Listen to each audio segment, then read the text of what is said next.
Today we'll be discussing our top albums from 1991, and we'll be discussing the reasons why we connect so much with the music we heard as teenagers. This is Doctor vs. Comedian.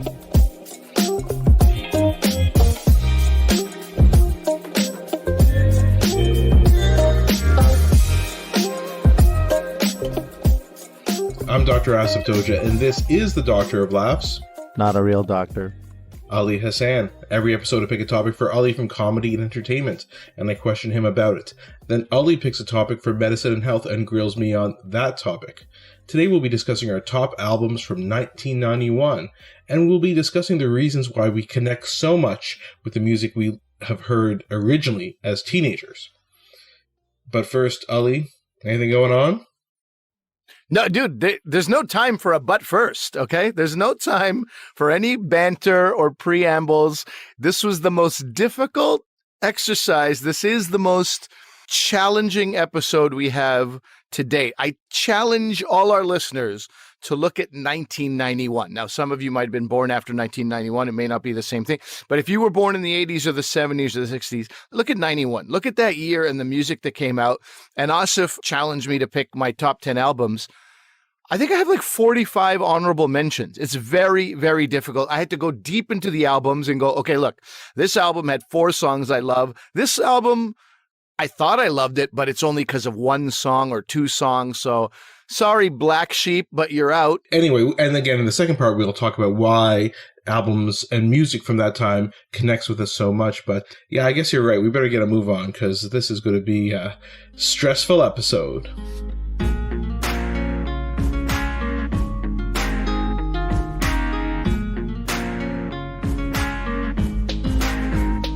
Okay, we're going to start, I think, with our honorable mentions. What do you think about that? Because that is going to give people an idea of the depth of music that was coming out in this year and around this time. Also, Asif, it's 1991 is between, I think, 85 or 86 to 95, 96. It's called the golden era of rap as well.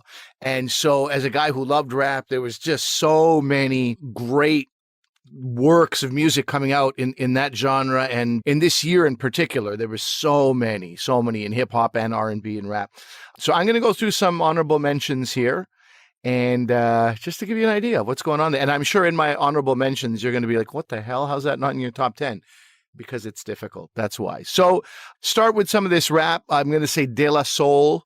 De La Soul had an album called De La Soul is Dead. That's an honorable mention. Jodeci, Forever My Lady. I love Jodeci. This album, not their best in my opinion. Oh my gosh, I thought Jodeci was one guy. Oh God. Ghetto Boys. Oh my God, it's 4. This is embarrassing. Ghetto Boys. So Ghetto Boys, Heavy D and the Boys, Slick Rick, all of these guys. Will Smith. I don't know if he's considered the golden era of rap, but he should fit in that hip hop genre for sure. His album Homemade came out in 91. Will Smith. That has Summertime on it, right? Oh yeah. Summertime. It's still, I mean, it doesn't have too much else. It has 2 other songs. So Naughty by Nature.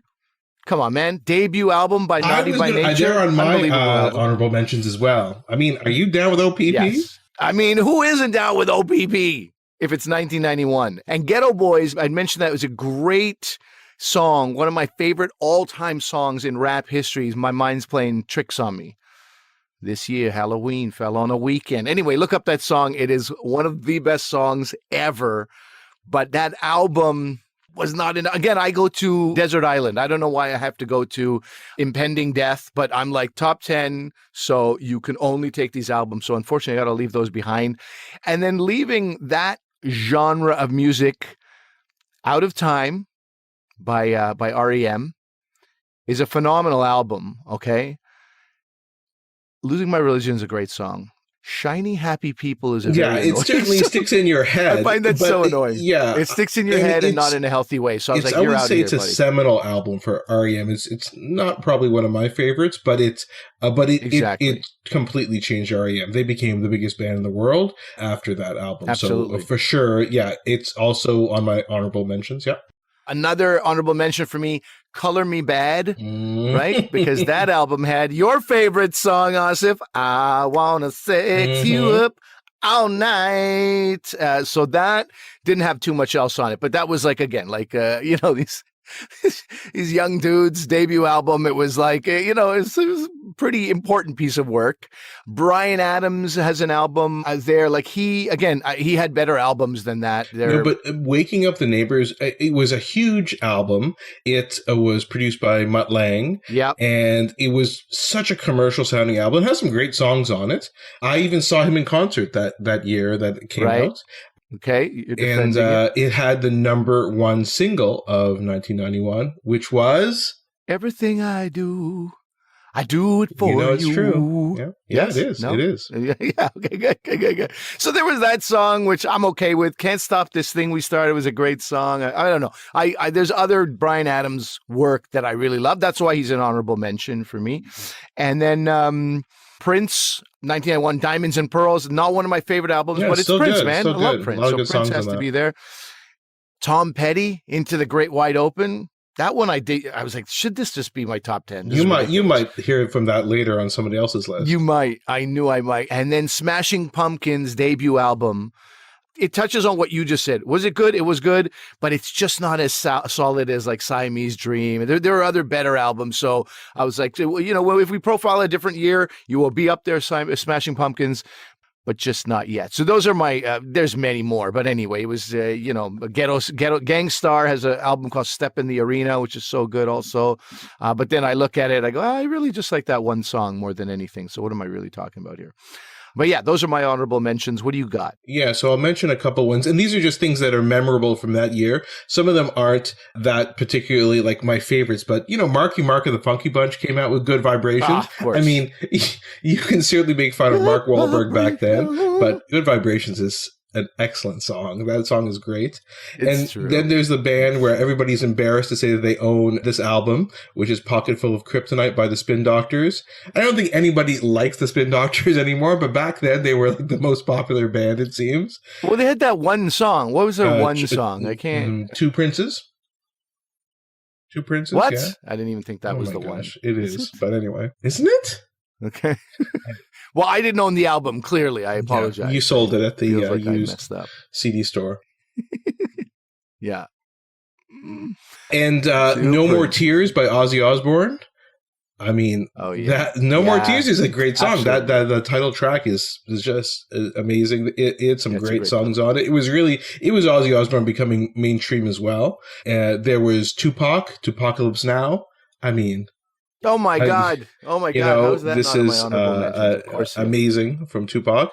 Sarah McLachlan's second album is called Solace. I saw that. I looked up the songs. I was like, yeah, she really became like the huge sensation that she eventually became with the next album, which was Fumbling Towards Ecstasy, which came out a couple of years later. But this album, I can remember I bought it when I was on vacation in Toronto at the Eaton Centre. I remember buying it at HMV there. And I was a huge Sarah McLachlan fan way back before she became kind of super internationally famous. So that album is on my honorable mentions, even though I love that album. Everybody's favorite Canadian singer-songwriter Tom Cochran came out with Mad Mad World and Life is a Highway. It's, again, so hard to explain how big that album became because Tom Cochran was famous with Red Rider beforehand. And they, of course, they had huge songs as well, but that song became an international success all over the world. And then now it's funny, most people actually know the song Life is a Highway because it was re-recorded for the Cars soundtrack by Rascal Flatts, the country band. And so a lot of people have only heard that version. They don't even know that older version, which is crazy. So I saw Tom Cochran so many times in concert that year and the years afterwards. It kind of goes without saying that you did that, but that's still good to know. And then the other one, which I feel like it should have made it. It was such a step forward for this band, which is Blood Sugar Sex Magic by the Red Hot Chili Peppers. It was a big step forward. Again, Rick Rubin produced it. Again, Rick Rubin, a big rap producer moving into rock and alternative music and metal. I mean, it's tough. It's such a, like I said, it's a huge leap forward for the band. That really broke them into mainstream success as well. And that's kind of a theme you're seeing with all of these ones we're talking about, right? It went from a band that was, or a group or a singer that was small and made them huge. But I couldn't put it on the top 10. I hear you. I have 3 lowlights. that were real disappointments of 91 that I'll share at the end. Let's end on a low note. Why end on a high note? Let's where other podcasts zig, why don't we zag? So then for this part, why don't we each just like you say 10, I say 10, and we kind of go up to our number one? Yeah, I mean, this is not in order. That's too much. That's too much. Mine's in order, but that's fine. Is it of preference? Okay, dude, this is already so difficult, for God's sake. So the Road Apples. Now, this album is so unbelievably good. It's so jam-packed with hits. Little Bones, Twist My Arm, Long Time Running, Three Pistols. I really, really like the song Cordelia. Actually, that didn't get as much play, but for me it did. Fiddler's Green is also a beautiful song. Last of the Unplugged Gem. It's jam-packed. There's maybe 2 songs you would forward on this album, and it's one of the best. And I saw them in concert. I got pushed up onto the stage with the help of my buddy Manish and a few other friends. I've told this story. I stage dove. People moved out of my way, and I landed on my face. And that in no way made the concert a bad thing. It was all great. Fat lip at the end. Had a wonderful time. So that album is just, it's a great time. It's a great album. It's a great period of my life. I think I had all my hair in 91 also. You may have. And so, yeah, I didn't put that on my list. I thought you were going to mention it, so I didn't mention it in my honorable mentions. It's amazing. And again, like, that album keeps on giving. You know, you keep listening to it, and I'm like, I don't really like those last few songs. They're a bit different. And then I heard them play Last of the Unplugged Gems in concert. And that kind of guitar with that reverb, like, it's just an amazing album. So, yeah, I mean, I wish it was on mine, but it's not.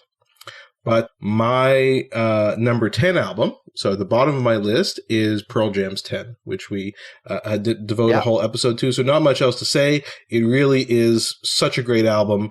Almost every song is a stone cold classic. So Pearl Jam's 10 is on my list.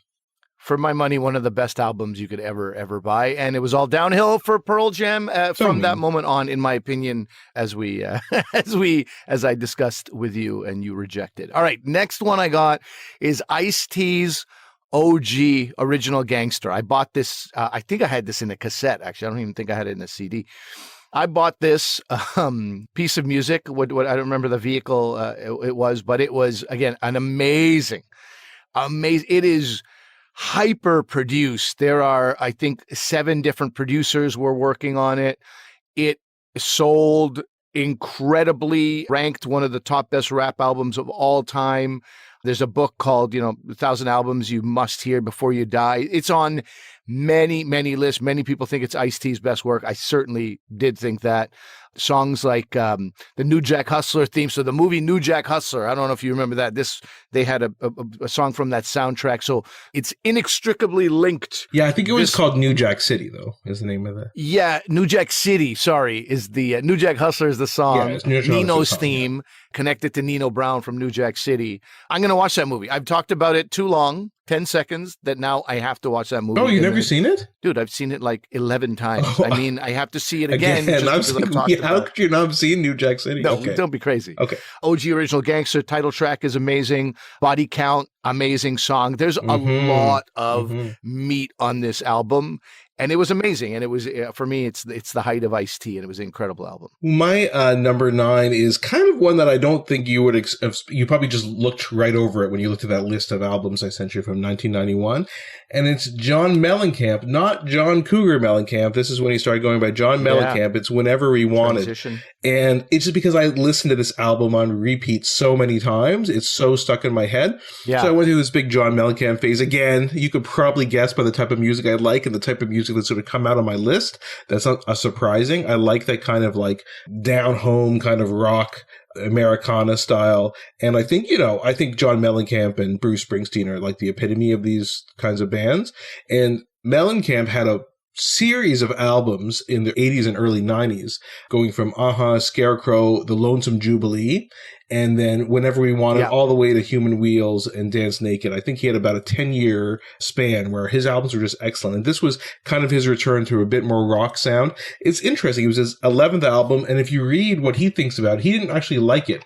Mellencamp's a big painter. I don't know if you guys knew that. He's a big painter, and the album cover has a bunch of his paintings on it. And he was totally into painting and kind of was doing these albums just to kind of fulfill his contract with the record company, and he didn't really like them. And I'm like, oh, this is like one of my favorite albums by you. So anyway, that's for me. It's, Johnny and I agree on one thing, that this is something we both didn't like. He didn't like it. I looked at this album. I'm a big fan. I was a fan of John Cougar, and I mean early John Cougar. People go early, go, oh, Jack and Diane. I'm talking earlier. One of my favorite songs, and it's actually a song that I can sing, and there's very few songs that I could sing, but it's called Ain't Even Done With the Night. And that's early John Cougar. Love that track. And I'm a big fan of this dude, but this album, I didn't recognize one song on it. So it didn't even make the honorable mention. All right. My next guy here. What did I do? Okay. So this is like, I was into rap. I was trying to be as proud a Canadian as possible. And this album called And Now the Legacy Begins came out, debut album from a Canadian hip-hop duo called the Dream Warriors. It's weird that it's in my top 10, but it's like, dude, if you listen to my definition of a bombastic jazz style, it does things to your body. You just feel incredible energy immediately. Ludi is a great song. This voyage through the I don't know if these guys were on mushrooms when they were recording this or what. Wash your face in my sink. He says the word wash your face in my sink. Yeah, that's man. He says it on that album. He says, and then face in the basin. They say face in the basin way too many times, but still a great track. I don't know, man. These dudes, part of me wanted so much more for the Dream Warriors. And you know what? I don't actually know what they're doing, but I know that they didn't put music out together that competed with this debut album. It's an incredible debut album. Takes me back to a very, very happy place. Well, let's get those guys on the podcast sometime. And I love My Definition. My Definition, they used a sample from, there was a game show, which I think was Canadian. My Definition. So My Definition is this is the song, and then he used the theme song from Definition in it. I totally remember that. But yeah, I don't know what those guys are doing now. Like I said, they should come on the podcast. They should. Bring it. My number 8 is an album we just talked about recently, Nirvana's Nevermind. I mean, there's nothing else to say. It's one of the greatest albums that I've listened to. But we talked about how it's weird. I put it ahead of Pearl Jam, even though I said Pearl Jam was a better album. And it's just, I was weighing them back and forth in terms of which one is more 1991 to me. And I put it higher today. I don't know why. I voted for Pearl Jam last time, but I don't know. That's just when I made this list. I'm like, nah, I can't do it. I gotta move these around. Well, that's why this exercise, it's like there are no right answers, but there's also no wrong answers. There's you know what I mean? Like, it's like you can't win, but you also can't lose. It's very weird. And week to week, you might have a different list here. But anyway, the point was, it was a little bit, it's like a lot of Sophie's Choice type of vibes here, you know? The next album for me is, now I don't know if you noticed this, tons of live albums in 91, which I was a big fan of live albums. Iron Maiden, the Scorpions. Do you remember the Scorpions? Oh, yeah. Yeah, and the Scorpions live, still one of my favorite. Winds of Change was one of the top songs of 1991. Yes, unbelievable. I didn't know that. I actually did not know that. I was just talking about like my favorite live albums and just lying back with my Walkman on and putting my headphones on and just hearing these crowds and like, you know, this German dude going, I want to take you on a holiday, California. And you hear all the crowd, and it was amazing. And like Bruce Dickinson, scream for me, Hammersmith. And then the Hammersmith would just all cheer and yell. And I'd be like, this is unbelievable. I love live albums. So this is an amazing live album. And in my opinion, if you were only going to get one album from the Rolling Stones, Flashpoint is the one. Dude, Start Me Up, Rock in a Hard Place, Ruby Tuesday, You Can't Always Get What You Want, Paint It Black, Sympathy for the Devil, Brown Sugar, Jumpin' Jack Flash, I Can't Get No Satisfaction, High Wire. This is an insane album. And for me, it was like, I don't think I need to hear anything more from the Rolling Stones. I'm full. My cup runneth over. Thank you for everything you've done, Rolling Stones. And then, miraculously, these guys are still around, rocking till 2021. What? This is insane. But anyway. I know you thought there was almost going to be the end for them. They're going to retire soon. And the Flashpoint was great because it almost doubled as a greatest hits album, right? It was like, and that's why we listened to it, right? Sure. But this was coming off of their big kind of comeback, their huge tours that they were doing. So it was kind of recorded during that time. Yeah. So my next one is Tom Petty's Into the Great Wide Open. And, I just love Tom Petty so much. So this was kind of, he did Full Moon Fever a few years before that, and he did that by himself. That was a solo album. And then he's back with the Heartbreakers for Into the Great Wide Open. But Jeff Lynne, who produced Full Moon Fever, also produced this. So that's why they're so similar. It had the single Learning to Fly on it, which was the longest running #1 single for that band at that point. They had a bunch of videos, Learning to Fly, Into the Great Wide Open. And I just love Tom Petty. Again, when you're talking about like American rock, it's Tom Petty is one of the godfathers of that. Absolutely. And I loved, I started getting into him with Full Moon Fever. Then I got this, then I got his old albums and followed his career. Really, he has 3 albums in a row that are stone cold classics, as I always say. This one, Full Moon Fever, and the next one after this was Wildflowers, which was again a solo album. Yeah, that's great. Anyway, this song, this album, every song is amazing on it. And I almost saw Tom Petty a few years before this, and I was really excited, and I had tickets. And then he canceled his show in my hometown of Ottawa. Do you know what he was doing at that time instead of playing here? Don't say Lay's potato chip. Super Bowl halftime show. No, I wish that would have been a better excuse. It was a Sunday though, and he canceled because he was doing the MTV Video Music Awards, and Axl Rose again wanted to do a duet with him of Free Falling, right? His big Tom Petty's big hit. Oh, so he canceled the whole Ottawa show to go there, and he never came back up until a couple years ago. And I saw him at our Blues Fest, which is an outdoor music festival here. It's not just blues, it's all kinds of music. And I saw him, I went with my wife and my friends, and then he died 2 months later. And I'm like, wow, I'm just, obviously it's incredibly sad he died. I'm very thankful I got to see him once in concert before that. So for me, this just brings back great memories. Yeah. All right. My next album, I'm going to be very surprised if you don't have this on your top 10 list. It's Lenny Kravitz, Mama Said. Do you have it in your top 10? No, I don't. You're insane. You're insane. Go ahead and I'll tell you. I'll tell you why. Okay. All right.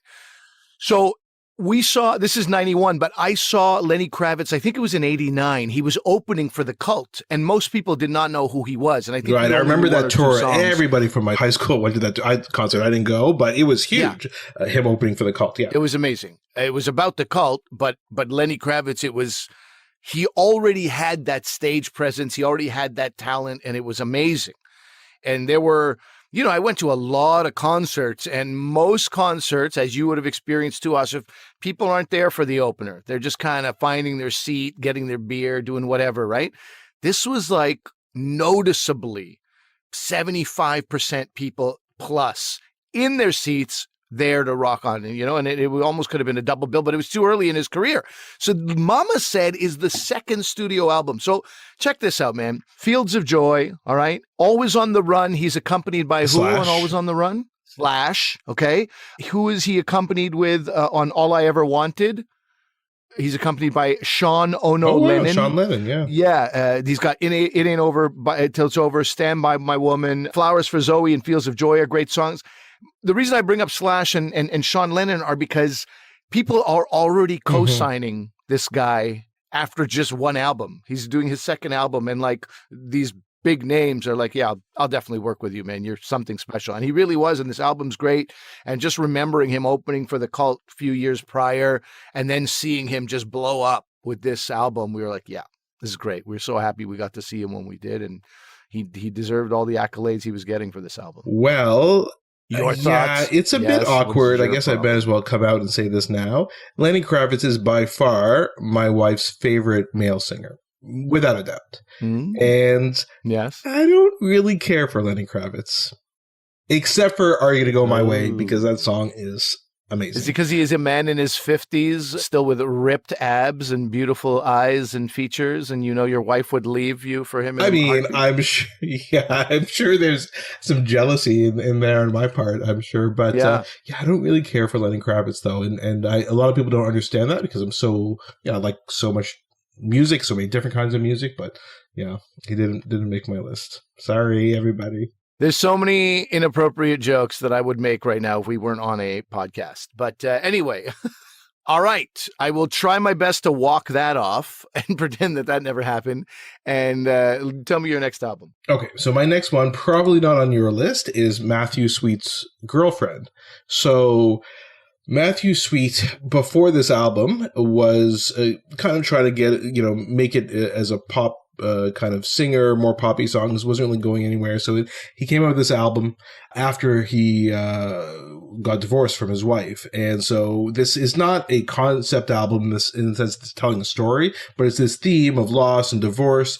And he made some amazing pop songs on it. I would call these power pop songs. The AV Club called it the best power pop album of the 1990s, which is a very high bar when it comes to power pop in the 1990s.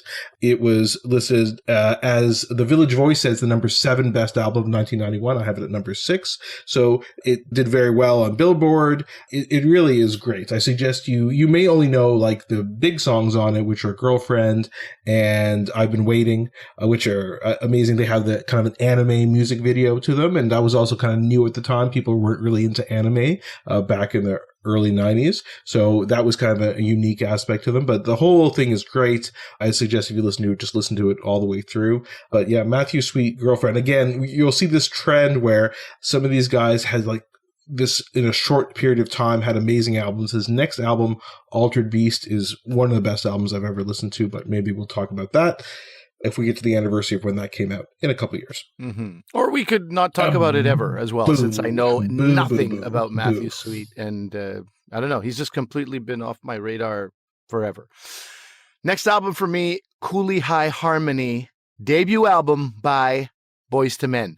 And some people might be like, Cooley, isn't that a bad word? No, Cooley is, yes, if you say some, it's a pejorative word in the West Indies, but it's also where these fellas went to high school, the Cooley Vocational High School. So they're the Cooley High Harmony. This album is a killer debut album. Come on. I mean, what more do you want out of an album? It was that time, right? It was like this resurgence of these like sort of boy bands, but they were so unbelievably talented. So Please Don't Go. It's so hard to say goodbye to yesterday. Motown Philly's back again. I love that Motown Philly. Of course you do. Of course you do. It's such a good song. They have a song called and it's a great song as well. I mean, for debut albums, as far as they go, you get at least 5-6 amazing tracks on this, and very, very memorable start to their career. My next one is Temple of the Dog by Temple of the Dog. So we talked about this when we did our Pearl Jam and Nirvana album. We talked about it with Soundgarden as well. So with the death of Andrew Wood from Mother Love Bone, members of what would become Pearl Jam and some members of Soundgarden got together and produced an album, which was Temple of the Dog.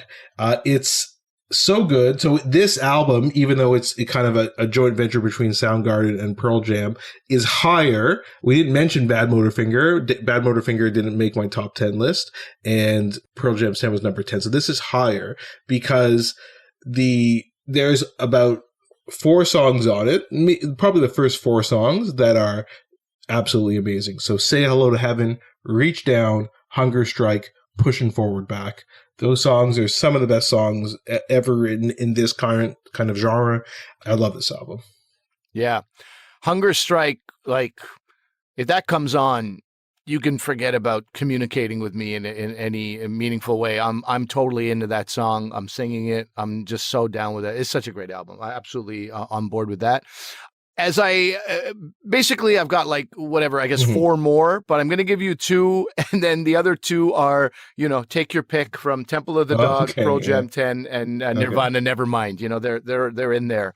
But this one, I'll be surprised if this is not on your list. It's The Low End Theory by Tribe Called Quest. Do you have this on your list? I don't. Man, we can't even. I know, we have like different lists. Ridiculous. Dude, such an amazing album. Second studio album, came out absolutely swinging.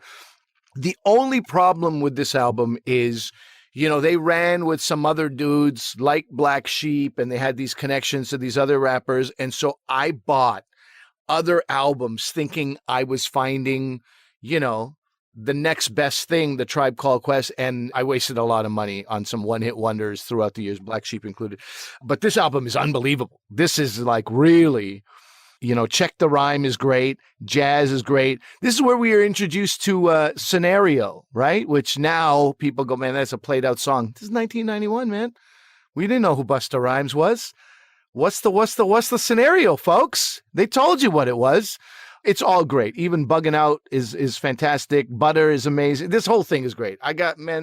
This is one of my favorite CDs of all time. I own this and I treasure this thing to this day. Well, and maybe as we're getting to these final ones in our groupings, maybe it's kind of this, like, it may also be where we grew up, right? I know we only grew up 2 hours from each other. You were in Montreal and I was in Ottawa. So it seems like it's not a big deal. But Montreal is one of the biggest cities in North America, and not just the second largest city in Canada. And so the access you have to bands, concerts, and things like that is much better. And it's better now where I live in Ottawa. Like I said, I saw Tom Petty a few years ago. But back then, very few artists were coming through. So I think you raise a good point. I think also as the capital of Canada, when you live in Ottawa, you probably have access to more Canadiana. Compared to in Montreal, Quebec, you have access to different things. You're just not as nationalistic for Canada when you live in Quebec, even though you might want to be. Somehow it doesn't happen. In fact, I should have some French albums here. I should have some Offenbach, and I don't know. There should be some stuff. So, here, what's it? Rock Voisin. Rock Voisin should have been on classic Rock Voisin. So yeah, it's there is a possibility that's why we have these different pathways. I mean, there's many reasons too. If people want to kind of psychoanalyze us, they can. So because at least two of these next albums I'm going to talk about are pure, they're so Canadian, it's unbelievable. So number 4 is Spirit of the West, and go figure. Again, this is a band I've seen so many. This is classic. That's right. This is a band I've seen so many times in concert, and we have many listeners who are not Canadian, and you may not know who this band is. So this is a Canadian band. They started kind of as a folk band. They came out of the west coast of Canada, and this album, again, like a lot of the albums we're talking about, was a huge change for them.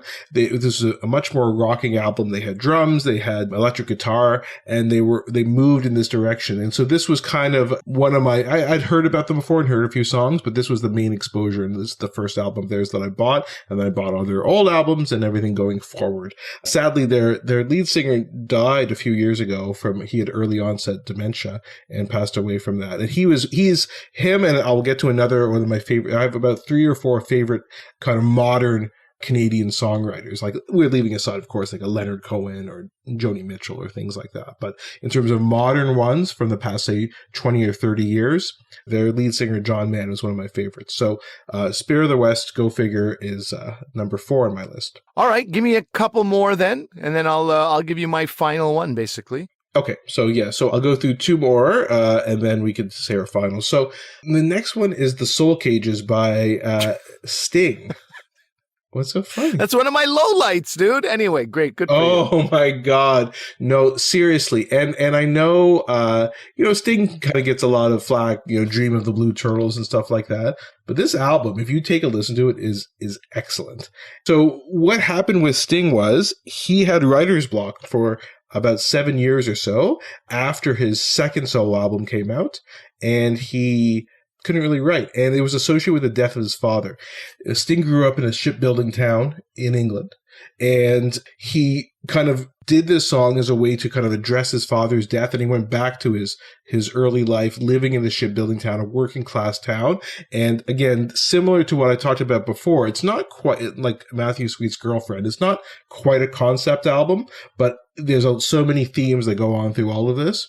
And I love this album. Why Should I Cry For You is one of the best songs I've ever heard. And he wrote that song first, and that kind of opened the floodgates. And you listen to it. It's obviously about loss, and that opened the floodgates for him to kind of finish the rest of the album and relieve his writer's block. And this became the basis for the musical The Last Ship, which he wrote, which is kind of based on this shipbuilding town. And anyway, I saw the musical a couple years ago in Toronto, which was a great musical. So yeah, it's okay. Well, you keep saying ship, by the way, right? We don't need a bad language advisory on this. Shipbuilding, yeah. Okay, I thought it was a really crappy building town for a second there. Okay, good.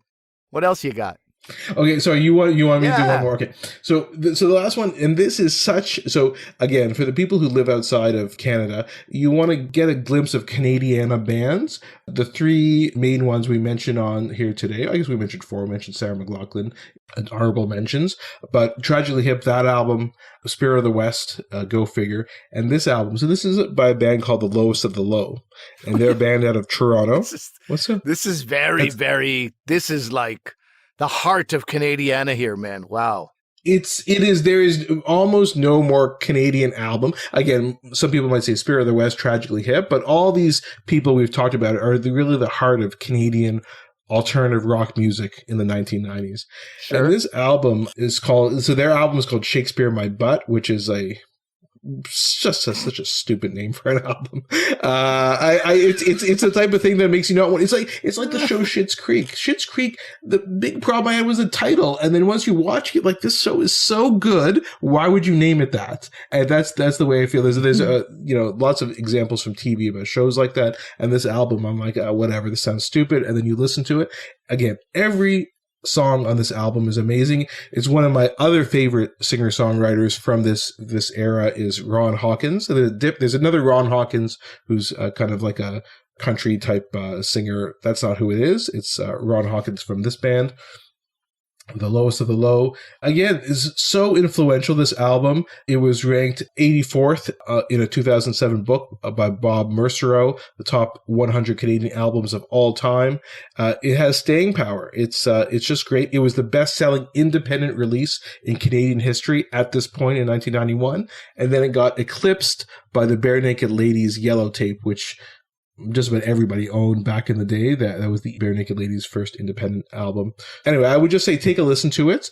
I think what I'm going to do, I didn't mention this before, you probably have not heard so far any clips from these songs because we just have from these albums. There's just too many to put in. But I was thinking, Elliot, what I might do is I might do a playlist on YouTube, get some exposure to our YouTube channel, and we can create playlists on that. Then the way there's no copyright issues about us publishing this with the songs, and I'll do a playlist from Ali's albums and my albums, and you can take a look. Sounds good. Going to be a pretty eclectic playlist. Yeah. As you talk about quintessential Canadian bands, though, we cannot ignore Great Big Sea, by the way. I mean, that's not a 1991 list. Oh, yeah. But as we talk about, we were mentioning the big dogs. Got to mention. Yeah. Maybe we will do that. We'll do that for an episode at one point where we each pick like a couple bands or albums, and we're like, if you want to get into Canadian music and maybe stuff you've never heard of before, like a Great Big Sea is a perfect example where this is quintessentially Canadian, and most people outside of Canada have never heard of this band before, right? We'll try to make some picks like that.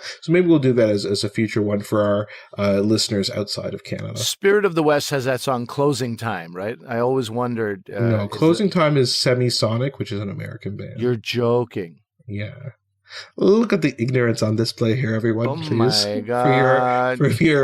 For your listening pleasure, ignorance. That was Spirit of the West. Okay, all right. I'm gonna see what I was mixing that up with. There's a Spirit of the West song that I completely. No, you know what you're thinking of. You're thinking of the song "Home for a Rest," which is played. Okay, so now I have to explain this for everybody who's listening. Oh man, this is the end of they're both end of the night bars. These are the last songs. I'm so sorry. They're the last songs that are often played when you're out with your friends at a bar or something like that. So Closing Time is a much later song. You have to excuse me. I'm not at my best. Yeah, so it's just the most and that's a song that everybody in Canada knows. It was never a big hit for them, and it's on their previous album, the album before this. So anyway, that was like quite a digression. It was. We'll see if we even need to keep that. No, we got to keep that. That was so good. So finally, you brought up the point about location, and we were just talking about how Ottawa and Montreal are very close. But I think for me, growing up listening to rap, location also mattered because I would meet people. I'd go visit my cousin, Zucky, who I've mentioned before on this podcast, who lived in Indiana. And in Indiana, even though it's the Midwest, that's where I would hear more like Snoop Dogg and Dr. Dre and NWA and Ice Cube, which I didn't hear as much in Montreal. In Montreal, it was much more stuff out of New York. Hence my love for bands like De La Soul and Tribe Called Quest. That's who was coming up, is these New York bands.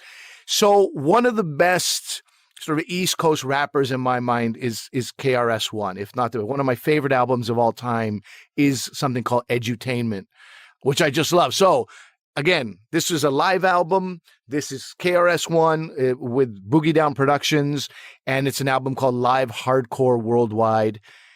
It's just an awesome album. And there's a quote from a music journalist, Chris Wilde. He wrote in The Source that, yes, BDP fans should absolutely buy this album, but so should anybody who is interested in what a real hip-hop show sounds like. And that's, to me, a lot of rap, my entire life, it's been like chasing the dragon. And the dragon is KRS-One and Boogie Down Production. Edutainment, one of the first albums I ever had. And so this album is just like you're trying to so get back to that. You're trying to get back to that. Yeah, absolutely. I mean, this was real, like the way he presents himself, the way he is on stage. When I saw him at Metropolis, a relatively small venue, and it was one of the best concerts I've ever seen. But this album, it tracks to the list here, and it'll take too much time. But I will say that if you can get your hands on and your eyes on and your ears on Live Hardcore Worldwide by Boogie Down Productions, it is a fantastic album. And I think, again, this goes back to what you said at the very beginning, why this is so difficult, because our top 10 lists are very different. Sure are. And this was 1 year in music. Like 1 year in music, and all these albums came out. It's unbelievable. Yeah. And so you have a number one album that you have. I imagine it's nothing we've heard about from my list just yet. It is not correct, and but it is an album we talked about last month, and that is U2's Achtung Baby. Yes. So out of all the albums we talked about over the past few months, and every album we talked about today, this is the album that stays with me the most. I think it definitely changed U2's sound. It changed what we expect from rock music and alternative music. Did it change you as a person? I did in certain ways. Sweet. So anyway, this album is amazing, and as you said, maybe this list could change, tomorrow if I reconsidered it, or with some of the albums you've talked about. I'm like, I forgot about those, and maybe I'll reconsider. But for now, that's my list, and I think it just goes to show, like what you said at the very beginning is so true. This is all from 1 year, and our lists are very different. We only had 1 or 2 albums that were the same, and so it's just crazy. It's an unbelievable year for music. And like I said, I'll try and do some playlists on YouTube so you can sample some songs from each of these albums, and I'll tweet out each of our lists, and you can review and let us know, what are your favorite albums from this year. And just before we wrap up, 3 lowlights to share with you of 1991. Yeah, the lowlights. Well, the lowlights is because I love these bands, I love these people, and then it was disappointment throughout. So number 1, Sting. Now, I love the Police. I can't tell you how much I love the Police. I love that like ska reggae type of vibe that they brought. And I realized that because there was this period, like the Soul Cage is this drony. I was like, what is this? And I understand. I respect the fact that it was for his dead father, and it was about pain and going through grief and all that. But it just wasn't for me. And sure enough, as soon as he got back to his "I'm an Englishman in New York," like a little bit more uplifting and upbeat, I'm back in the Sting. I didn't write him off forever, but that album was painful for me to listen to. Yeah, I mean, I hear what you're saying. It is a different album for him. I don't know, man. You sound very, very heartless. About his dad. Yeah. God, so mean. Oh gosh. Okay. Next up, David Lee Roth had an album called "A Little Ain't Enough." One of the worst pieces of trash I've ever heard. David Lee Roth. I mean, I think I've told this story. Like, I had pictures of this man on my wall my entire life. He was like your favorite. Tight spandex. You could see that he was Jewish. The spandex was so tight. He was plastered on my wall with his high kicks, and it was. I love this dude. And then he leaves Van Halen, under whatever dubious circumstances. Who kicked out who? How did this happen? He was trying to act like they're nothing without me, and then it just got ugly. And then he puts out this album, and it was just terrible. I just couldn't believe I was like, I guess I have to move on. You know, as a kid, you're like, I guess I'm no longer a fan. This relationship is over. So that sucked. And then finally, I really liked Queen, man. I loved Queen. I loved Queen because I was one of the few guys who knew Freddie Mercury was a Parsi. As well, yep. And this album that they have, I can't remember the name of this album now. Innuendo is the name of the album. I really didn't like this album. And you know what?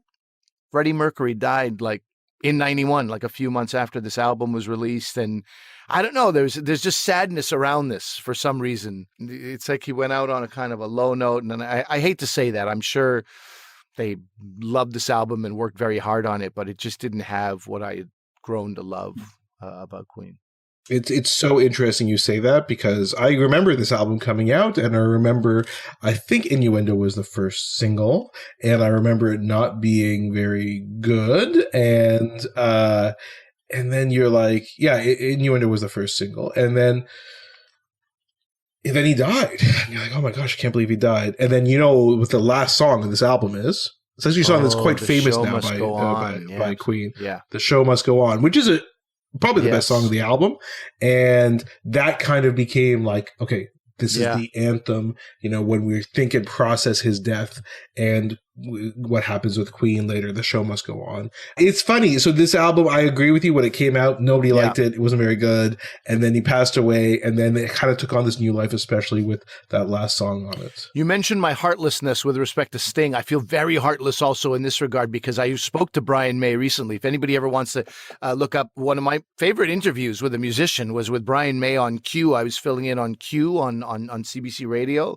And it was it was such a good interview. We did a part. It had to go into like the second block. It was an extended interview. It was such a great chat. Not such a good interview, but he was complimentary of my interviewing as well, just because I was prepared and I was excited to talk to him. Did you slag this album? I didn't, but I am doing it now, aren't I? And I feel bad because as you look at it, like half this, you know, Brian May is on this entire album as he would be, obviously, writing songs and singing songs. And, you know, anyway, with apologies to Brian May and apologies to Sting, who will one day listen to this. They just weren't for me, but your body of work is phenomenal. But those albums sucked an egg.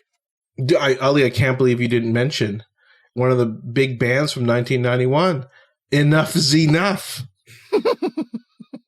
Enough's Enough sucked, okay, everybody? And so you want to talk about low life, low life. Low life? Oh, man, too much. They are low lives, low lights. So the reason why Enough's Enough is so funny, and my friend Corey will probably defend them because I think he liked Enough's Enough. So they were, in 1991, Rolling Stone said they were going to be the band of the year and the band of the 1990s.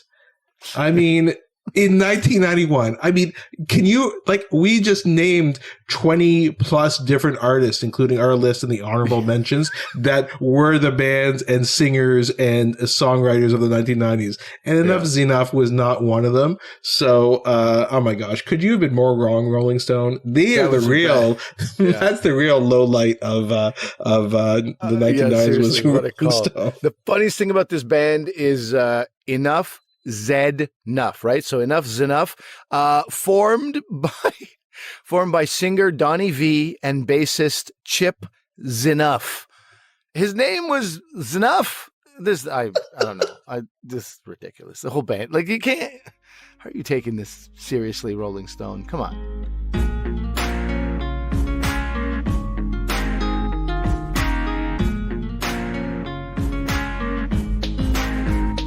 Okay, Asif, this was a sort of perfect tie-in to this idea that I've discussed with you offline, as you like to say, about this phenomenon of this love we have with music. You know, I think I've told you about this.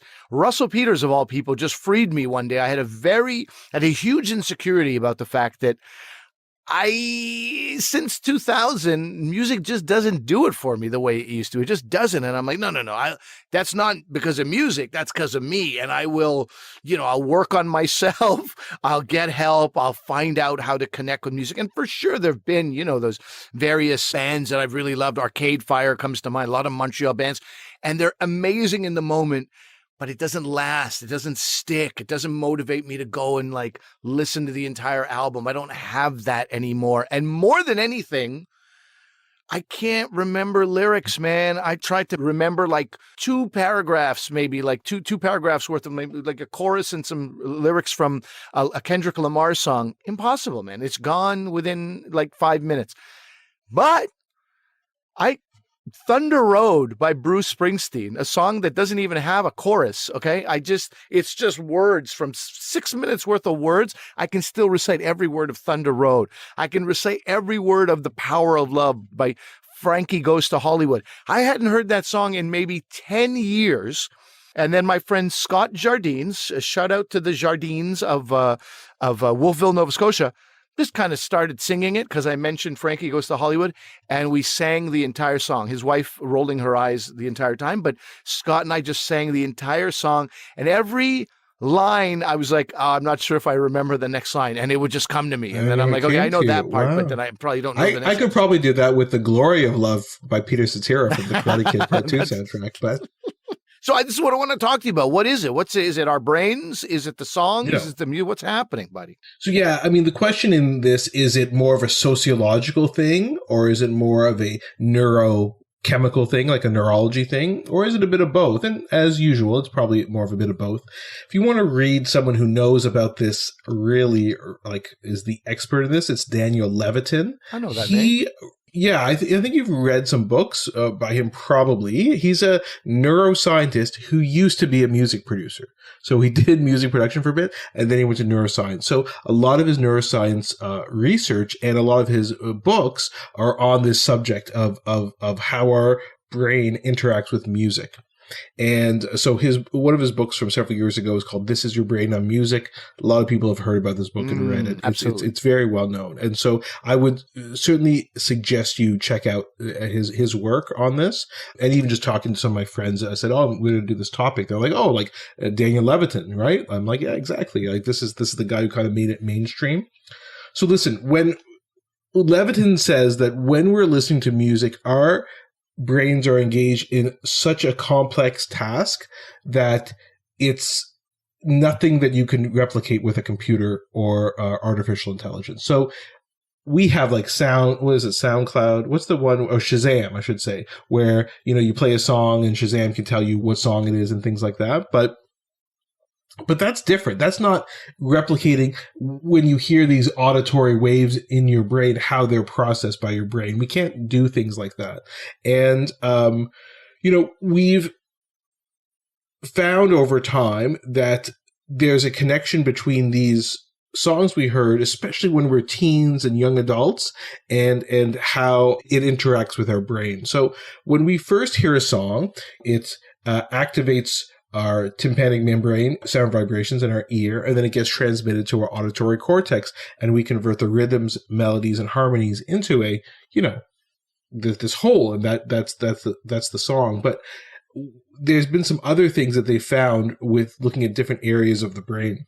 So one is that when we listen to our favorite songs, especially these songs from our youth, they stimulate these pleasure centers in our brain, and we see dopamine release. And we know that dopamine, and there's other ones as well, so serotonin, oxytocin, and some other ones. But we know about dopamine, right? Dopamine is involved in pleasure. It's involved in addiction, right? Dopamine can be released either from substances that, like drugs that can cause addiction, or things like gambling, right? And they can be involved in that kind of feedback loop with that. So we do get this kind of pleasure sensation from listening to some of these songs.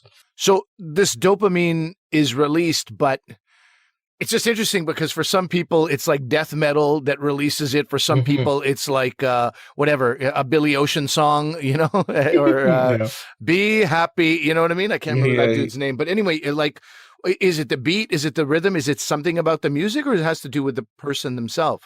Well, it's interesting you mentioned about rhythm, because when Dan Levitin was like kind of looking at some of this stuff, they did some MRI studies, some kind of high-end, very technical MRI studies, and they saw that one of the areas that's involved is our cerebellum.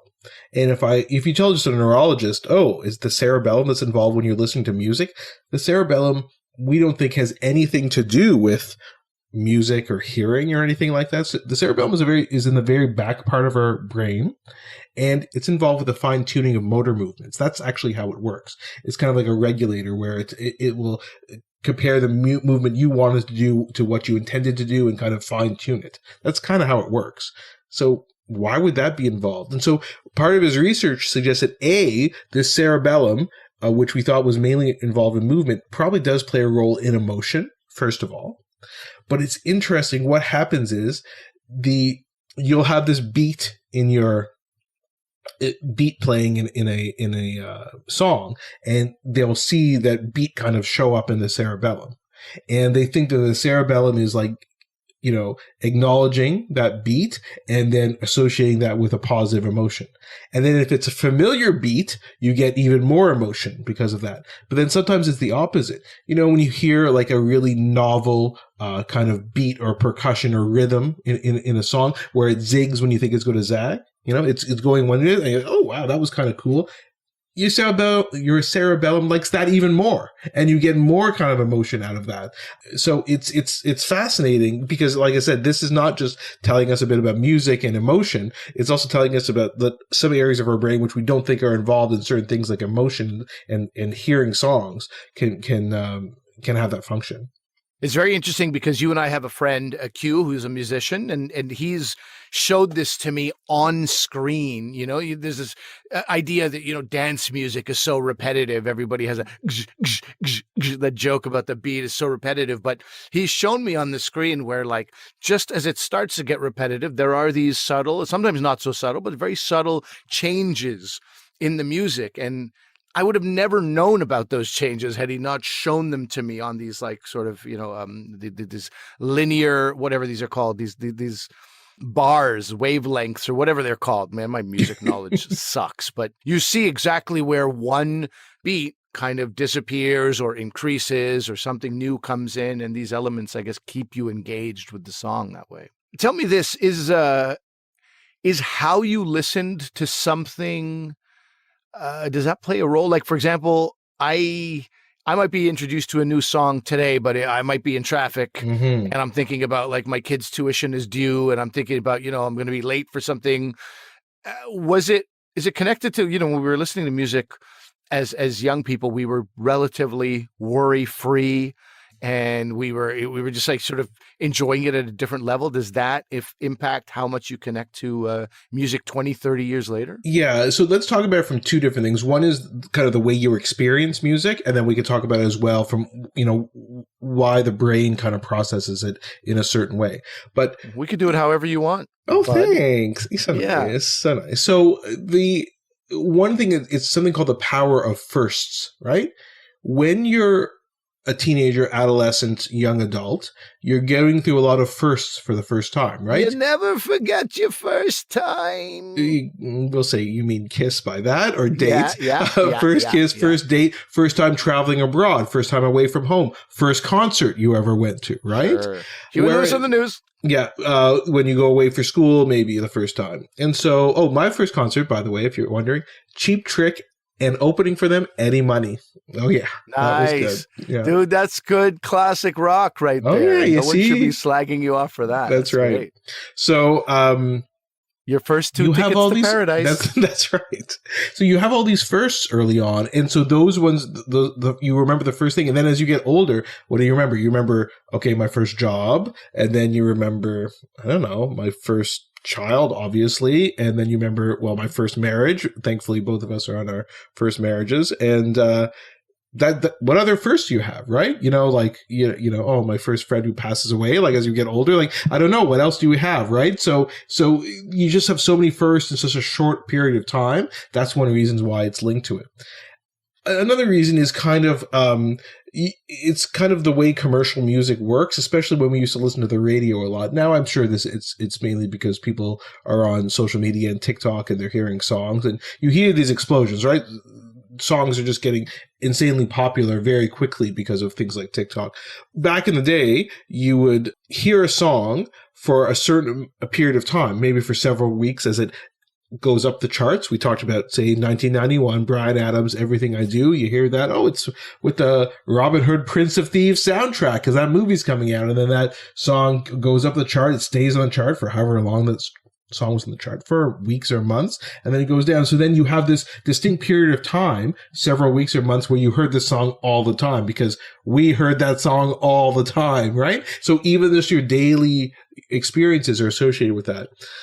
And so this song will become embedded to that time and place.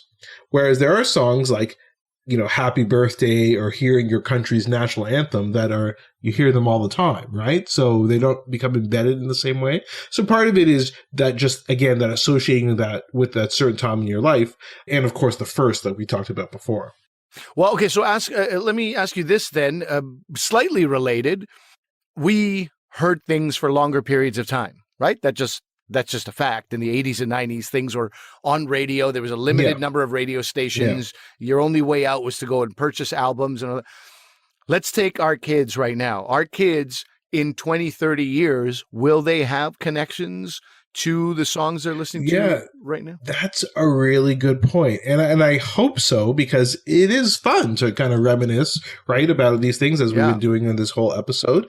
And I think they probably will. Will it be in the same way? I don't know, because I don't know how long songs stay in the popular culture. And I'm sure there are sociologists, music scientists who are looking at this right now and comparing it to before. But we know that our brains continue to develop up until our early 20s, right? And you have this time between 12 and 22 where you have this increase alterations in our brain structure. Things become more fixed, and it undergoes what's called pruning.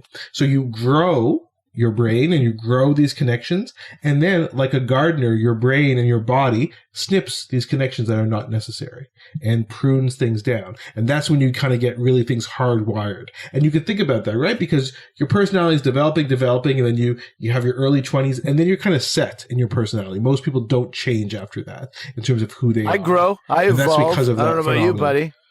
We don't mean growing width-wise. Don't like. Okay, anyway.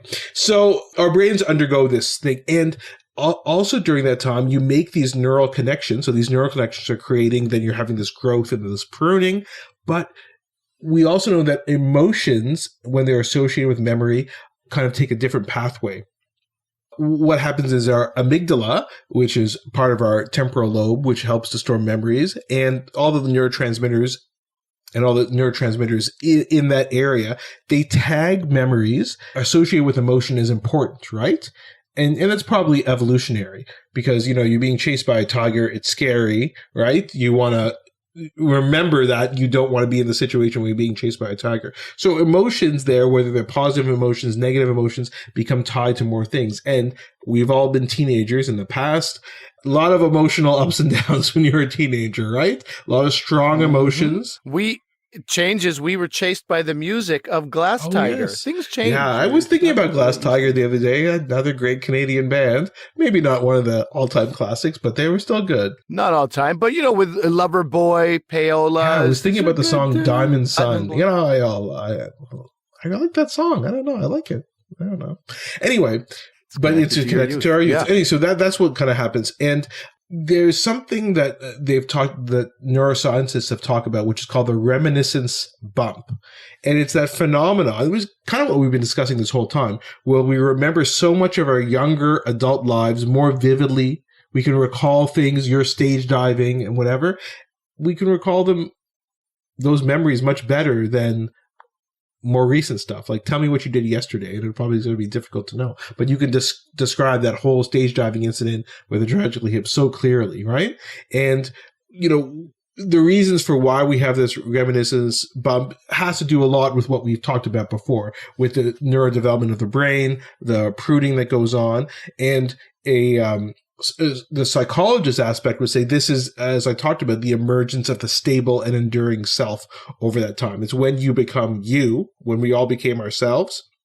So, in other words, it's not just something that you experience, it's something that made you who you were. right? And so there's, on Netflix, there's a show, a series, the movies that made us, the games that made us, right? The things that made us. And it sounds a bit kind of annoying and cliche and trite to say stuff like that, but literally that's what we're talking about, right? They did make you because they became part of your self-image and self. It's kind of interesting because you could take these sociological things and these psychological things, and then you could pair that together with the neuroscience to kind of explain why this all occurs.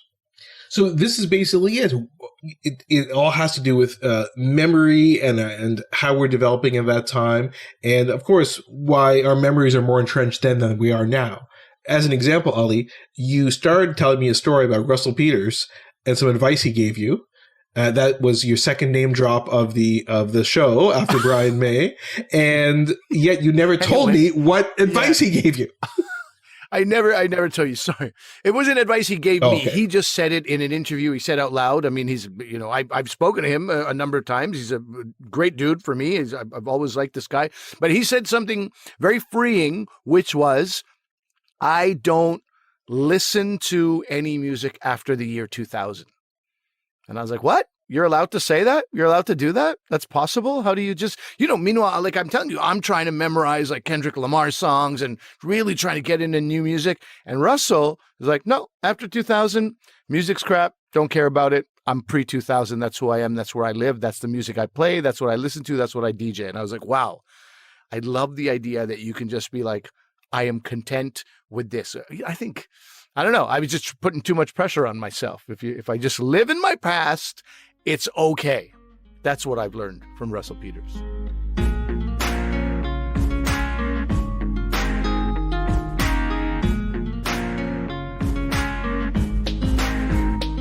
Okay, well, that's our show for today. Definitely let us know what you think. Very curious what you guys think about our top 10 lists, and we're curious to hear yours. So we'll put ours out on Twitter and on our Facebook page, and you guys let us know. Do you agree, disagree? What did we forget? What are some stone cold classics that we didn't get into? And we wanted to release this episode before the holidays because ideally, I hope anyway, that the holidays will be a time where you search those playlists on Spotify or YouTube or wherever you go to listen to your music these days. And this might give you a little trip down memory lane, sing some music at the top of your lungs, annoy your family and your children, and do it unapologetically. Yeah, because people are probably going to be home for the holidays, maybe in a confined space. What better way to brainwash them into the music that you liked? And it's different, right? Because if you have kids, your kids are probably younger than you, I would assume, unless there was some weirdo time travel involved. So if that's the case, they're in the age where this is going to be part of their formative years. So you can see, you'll brainwash them into liking your music. It's beautiful. It's beautiful. And speaking of Spotify, Apple Podcasts, that's where you can find our show. Make sure you follow us and turn on the automatic downloads. That really helps us out. People who may have got a new iPhone software update, I guess is what it's called, iPhone update. Yep, you have to redo you might have to redo the automatic downloads. So don't forget to do that for us. And communicate with us, Dr. V Comedian, Twitter, Instagram, and drvcomedian@gmail.com. Before we wrap up, I did want to give a shout out to a podcast that Asif and I have both been getting into. It is called Obsessed. It is award-winning. It is a self-help podcast hosted by Tristan, Tia, Julia, and Mika. They are experts with over 30 years of combined experience in the fields of psychology, mental health, personal development, entrepreneurship. The Obsessed podcast tackles topics that we do also, relationships, parenting, friendships, family dynamic, sexuality, toxic relationships, identity issues, all these kind of things. And the podcast is aimed at helping you live your best life possible. We feel, Asif and I, that that's what we are trying to do here. I don't know if we're succeeding. Obsessed definitely does it. Hopefully you take a look at that podcast, and hopefully you have a safe, happy, stress-free holiday season. And before we go, remember that although I'm a doctor, I'm not your doctor. Medical issues we talk about are for your interest and information only, and they're not medical advice. Although my advice on albums you should listen to, you should follow, but consult your medical professionals for actual medical advice. Thanks for listening. Okay, Asif, enough's enough. Bye.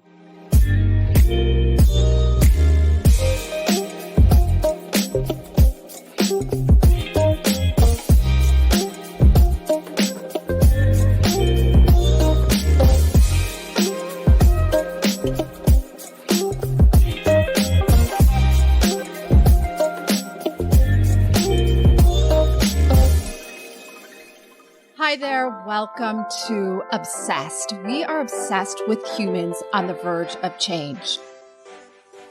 I have a question for you. Are you exhausted with living a life less than what you have always dreamed of? Do you feel like you are that hamster on a wheel and you're not quite sure how to jump off or when to jump off? If you answered yes, then today is the day. Today is the day you are going to get obsessed. Get obsessed with your own life. Tia, Tristan, Mika, and I, Jules, are offering up a different kind of advice podcast. We offer up real ways to change your life. We are there for your questions when life gets unpredictable, and doesn't it always seem unpredictable these days? We're a collective of 4 experts in the personal development field who are devoted to helping you live the life you are meant to be living. Consider us your personal development entourage, all wrapped up into one life-changing experience. You'll have at your fingertips a therapist, a nutritionist, a coach, and a self-esteem expert. We will be going deep into the topics that we personally as women struggle with on a daily basis. We talk about careers, relationships, aging, body image, self-esteem, parenting, and so much more. And we give you the answers. We provide you with a blueprint to get you from here to there. We're not hype. We are real girls trying to figure it out, just like you. So starting April 1st, your go-to girls will be dropping episodes weekly. So grab your pen and paper and get ready to sit at the feet of some life-altering conversations. The Obsessed Girls want to hear from you. After all, this podcast is all about you and for you. Subscribe to our podcast. Leave your comments, but better yet, send us a note. Tell us what you need to know to be living your best life. We will answer all your questions personally. That's how much you mean to us. So right now, this very minute, start getting obsessed with your life.